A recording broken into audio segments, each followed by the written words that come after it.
할렐루야. 하나님의 사랑과 은총이 넘치시기를 바랍니다.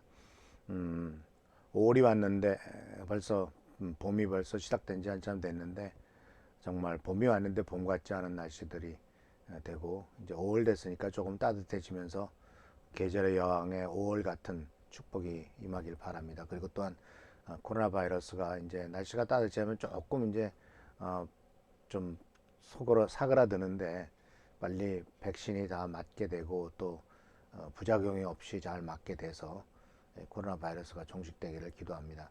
오늘은 5월 이제 6일 날 이 아침에 어제 이어서 마태복음 5장 14절에서 16절에 나오는 말씀을 통해서 너희는 세상의 소금 빛이니라는 말씀을 같이 생각해 보도록 하겠습니다. 너희는 세상의 빛이다. 산 위에 있는 마을은 숨길 수가 없다. 또 사람이 등불을 켜서 말 아래에다 내려놓지 아니하고 등경 위에다 놓아둔다. 그래야 등불이 집 안에 있는 모든 사람에게 환히 비친다. 이와 같이 너희 빛을 사람에게 비추어서 그들이 너희의 착한 행실을 보고 하늘에 계신 너희 아버지께 영광을 돌리게 하여라. 자, 너희는 세상의 빛이다 라는 주님의 이 선언 그리고 규정 상당히 의미가 있죠. 이 세상에서 빛으로서 세상을 비췄던 사람들 기록들이 그래도 꽤 있습니다. 근데 이 빛을 비춘 사람들은 어두운 세상에 특히 하나님의 올바른 가치관과 하나님의 축복된 길에서 이 세상에 벗어나서 어둠과 죄악과 인간들을 향한 살인과 고통, 쓰라림, 그리고 무시, 차별 이런 상황에 있던 사람들에게 빛의 역할을 했던 사람들이 있죠. 특히 이제 인권적인 문제에서 빛의 역할을 했던 사람들이 많습니다. 아브라함 링컨 대통령은 노예 해방이라고 하는 역사를 심지어는 전쟁을 치르면서까지 엄청난 희생을 통해서 그것을 이뤄냈고 윌버포스라고 하는 바로 영국의 영국의 신앙인은 그 역시 노예 해방을 아주 강력하게 오랜 기간 동안 투쟁해서 영국 의회에서 노예를 해방하는 법을 이제 이끌어낸 것을 볼 수가 있고 마틴 루터 킹 목사님은 바로 흑인들의 인권을 위해서 그 역시 목숨을 버리면서 그 소금의 빛의 역할을 했던 것을 우리는 발견하게 됩니다.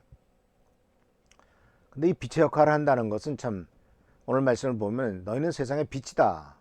그 빛을 비추어서 라는 말이 너희 세상에 16절에 너희 빛을 사람에게 비추어서 라는 말을 표현하고 있습니다. 그래서 우리가 빛을 보면서 빛을 비추는 일들을 우리가 생각해 보면 이 빛을 비추는 일들을 가장 상징적으로 잘 보여주고 있는 것이 있다면 그것은 바로 등대죠.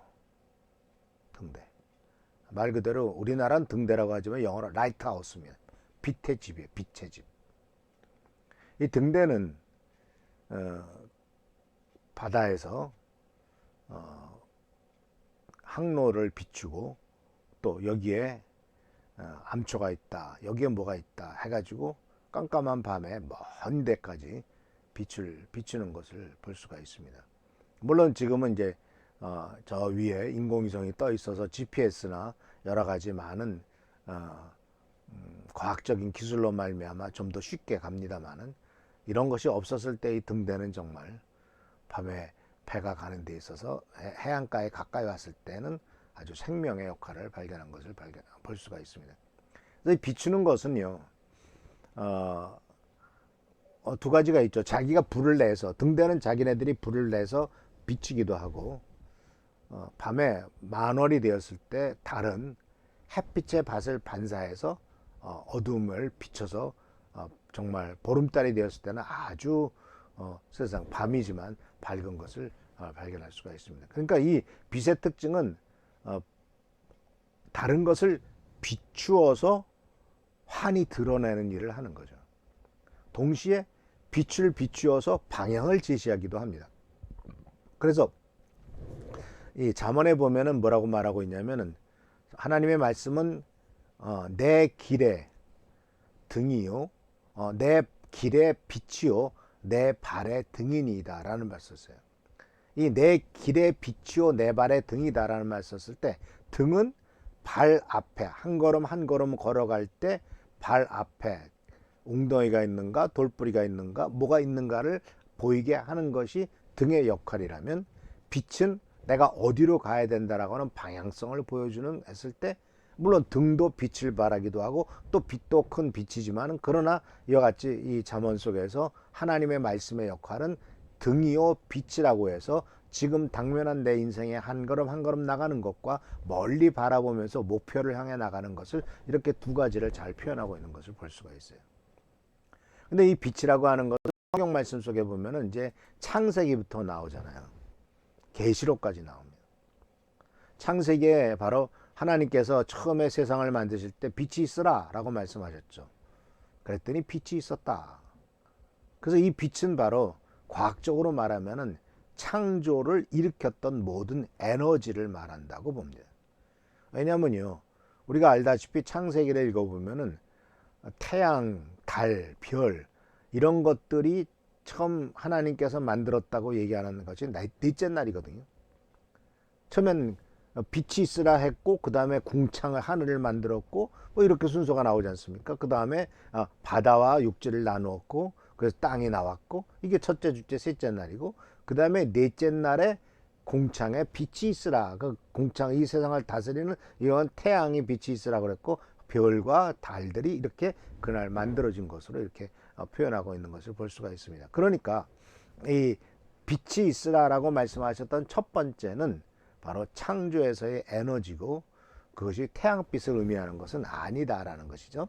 그래서 빛은 이제 햇빛과 달빛 같이 물리적인 빛도 있습니다만, 그러나 이것은 굉장히 큰 상징성을 나타내고 있기 때문에, 특히 예수 그리스도에 대해서 말씀하실 때 바로 빛이 어둠 속에, 예수님께서 이 땅에 오셔서 행하신 모든 일들을 빛이 어둠 속에서 빛을 발했다라는 표현을 썼습니다.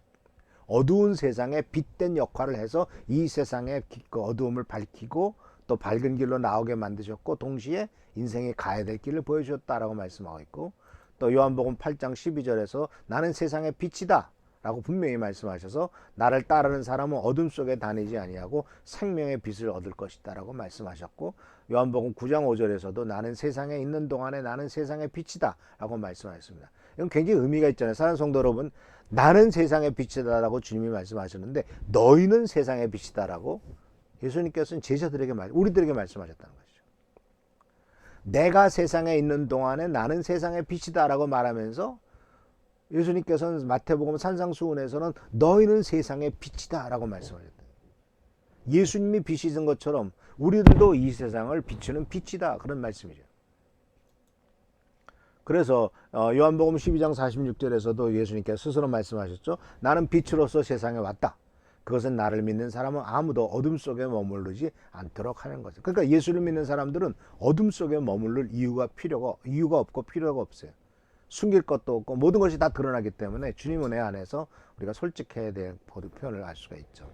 그래서 이 예수 그리스도에 대한 소개가 바로 세상에서의 빛의 역할이고, 동시에 성도들에 대해서도 성경은 바로 너희는 세상의 빛이다 라고 하는 말을 분명히 마태복음 말씀 속에서 하고 있고, 또 로마서나 에베소서에도 바로 이렇게 말씀하고, 로마서 13장 12절에 밤이 깊고 낮이 가까웠습니다. 그러므로 우리는 어둠의 행실을 벗어버리고 빛의 갑옷을 입읍시다 라고 말씀하고 있어요.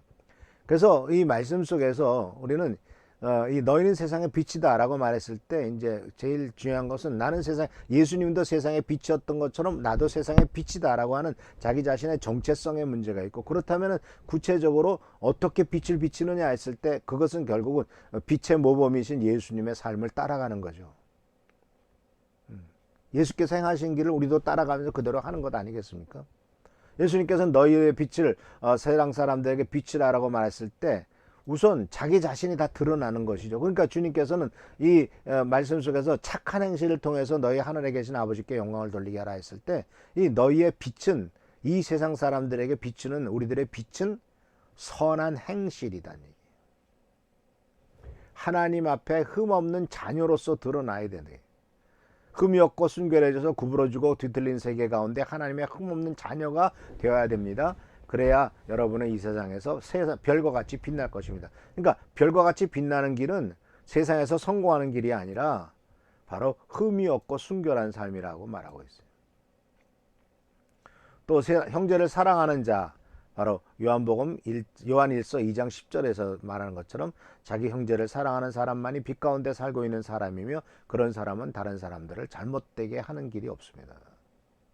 자기 형제를 사랑하는 사람이 빛 가운데 사는 것이래요. 그리고 또한 우리는 이 침례 요한이 그랬던 것처럼 나는 빛에 대해서 증언하기 위했다. 이렇게 예수님께서도 요한을 이렇게 요한복음 5장 35절에 예수께서 이렇게 표현했습니다. 요한은 타오르면서 빛을 내는 등불이었다. 너희는 잠시 요한의 빛 가운데서 기뻐하기를 원했으나 라는 말씀을 통해서 요한은 잠시 동안 빛을 타오르면서 빛을 내는 등불, 자기 자신을 희생해서 빛을 비췄지만 이제 예수 그리스도를 소개하는 역할로서 이제 그 모든 역할을 끝낸 것을 보게 됩니다. 그래서 예수님께서는 이제 너희는 세상의 빛이다라고 이렇게 말씀하심으로써 물리적인 빛을 상징적인 의미로서 보여줌으로 빛의 역할과 빛의 그 하는 일들, 즉 빛을 비추고 아까 말씀드린 대로 그 길을 앞에 모든 것들을 다 드러내는 등불의 역할과 멀리 것을 보여주면서 등대의 역할을 등불과 등대의 역할을 하는 것이 빛의 역할이라는 사실을 예수님께서 우리에게 말씀하셨던 것을 기억하면서 우리가 매일매일 살아가는 삶 속에서 다른 사람 앞에 비치는 등불의 역할과 인생의 길을 보여주고 또 방향성을 제시하는 등대의 역할, 그리고 모든 어두운 것을 드러내고 선한 길로 나가게 만드는 역할을 하는 우리 모든 성도님들 되시기를 축원합니다. 기도합니다. 좋으신 주님 은혜를 감사합니다. 오늘도 주님께서 새로운 하루를 허락하셨습니다. 이 하루가 주님의 은총 가운데 세워지는 하루가 되도록 도와주시고 주여 부족함이 없는 우리 모두가 되도록 축복과 은총을 더하여 주옵소서. 하나님께서 지켜보살펴 주옵시고 보호하시기를 바라옵고 오늘도 승리하는 하루, 빛된 하루가 되도록 주여 도와주옵소서. 주께 감사하고 예수 그리스도의 이름으로 축복하며 간절히 기도하옵나이다. 아멘. 오늘도 빛 대신 주님 앞에 걸어가고 빛으로 우리를 부르신 주님의 뜻을 생각하면서 빛의 역할을 감당하는 귀한 성도들 되시기를 축원합니다. 감사합니다.